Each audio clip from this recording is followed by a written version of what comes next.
So ito nga mga bayan, DOTR nagbabala na po sa mga airlines company sa mga nangyayari at naiulat sa punit passport sa mga airports dyan sa Pilipinas mga kababayan. Kapag ito ay napatunayan ng DOTR ay sasampan po sila ng mga reklamo or ng mga kaso mga kababayan. Watch po natin ang mga balitang ito. Hindi pinayagan lumipad papuntang Indonesia ang isang senior citizen na Pilipino dahil sa maliit na punit sa kanyang passport. Sa viral social media post, ikinwento ni Diana Natividad kung paano naging bangungot ang masayasanang family vacation sa Bali. Dahil dito, agad dumaksyon ang Department of Transportation.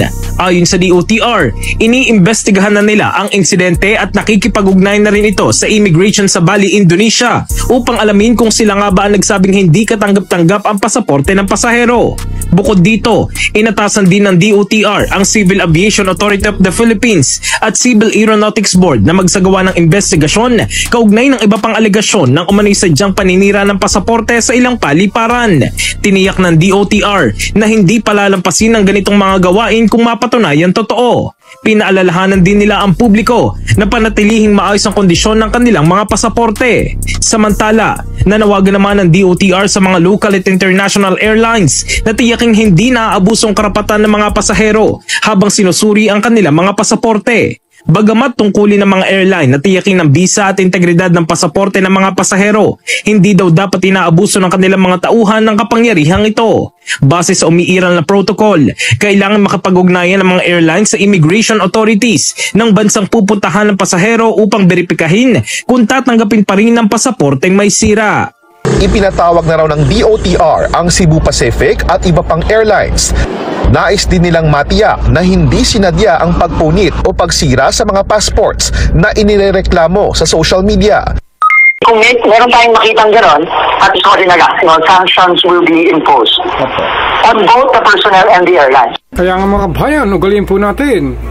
I-check ang ating mga pasaporte bago po natin ito ibigay sa mga staff ng airlines pag check-in man o sa immigration mga kababayan.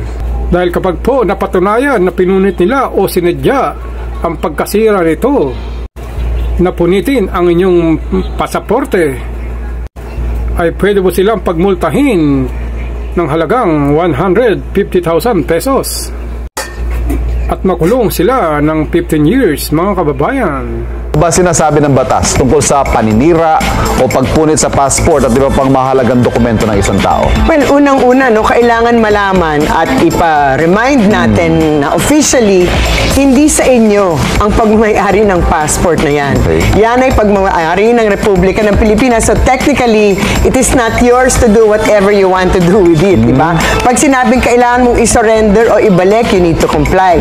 Pag sinabing bawal yan, sirain, punitin, or drawing, bawal yan. And in fact, meron ding mga penalty if you intentionally deface or destroy or mutilate. Actually, the term they use in the law is mutilate yung isang passport at sa ilalim man ng Section 19 ng Republic Act 8239 or ang Philippine Passport Act of 1996 may fine of not less than 60,000 pesos hanggang 150,000 pesos at kulong ng 6 to 15 years. So, hindi... Mabigat na krimen pala yan. Mabigat. I'm making this video to raise an awareness na nangyari sa akin kanina sa Butuan Airport.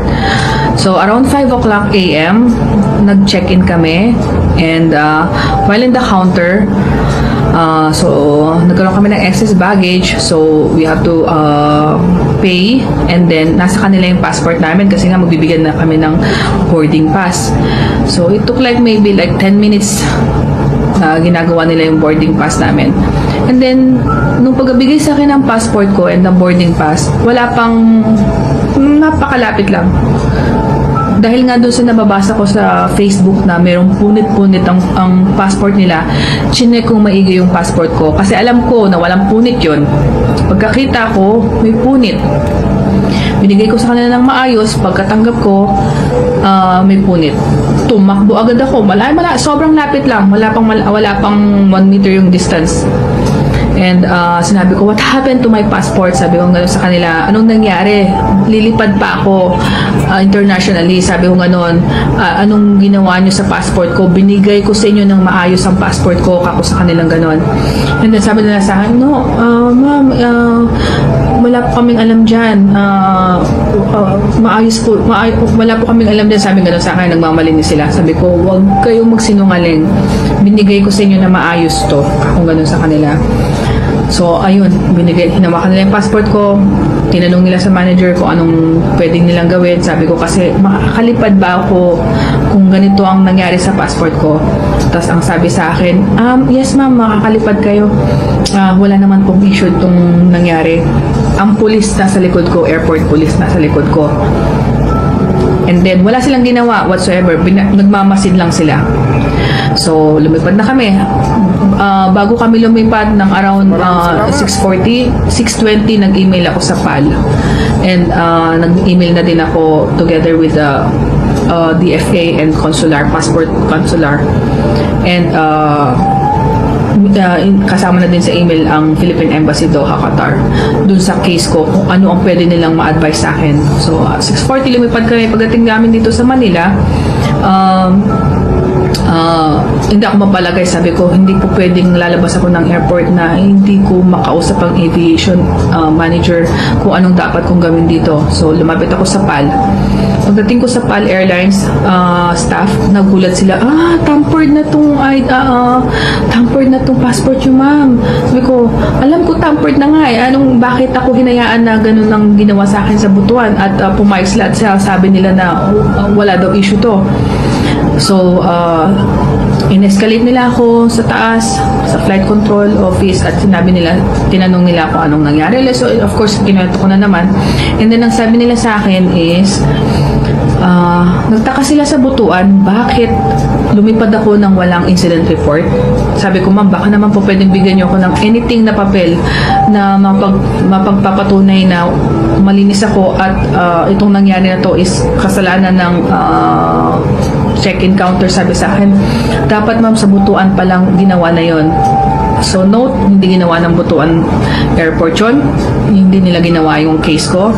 Hinayaan lang ako ng airport police na magkaroon ng ganong issue.